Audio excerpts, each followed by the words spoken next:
A smile can last a lifetime if you take care of it.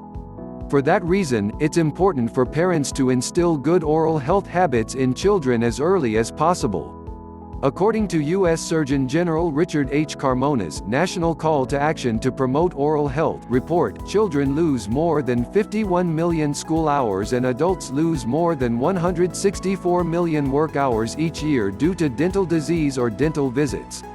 The nation's total bill for dental services was estimated to be more than $70.1 billion in 2002.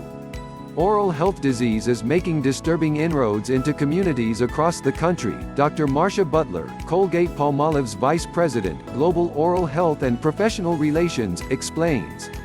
For children between the ages of 5 and 17 here in the U.S., tooth decay is more common than asthma, more common than hay fever, and it poses a significant threat to our children's overall health and well-being. Recently, during the celebration of National Children's Dental Health Month, Colgate and Dr. Carmona unveiled the U.S. Surgeon General's 7 Steps to a Bright Smile, tips that were developed with a grant from Colgate-Palmolive to help keep teeth and gums strong and healthy. 1. Brush teeth and gums with fluoride toothpaste at least twice a day, especially after eating breakfast and before bedtime. 2. Visit the dentist regularly. 3. Floss your teeth daily. 4. Use fluoride rinse for strong, healthy teeth and gums. 5. Limit the number of times you eat snacks each day and remember to practice healthy eating and get plenty of calcium.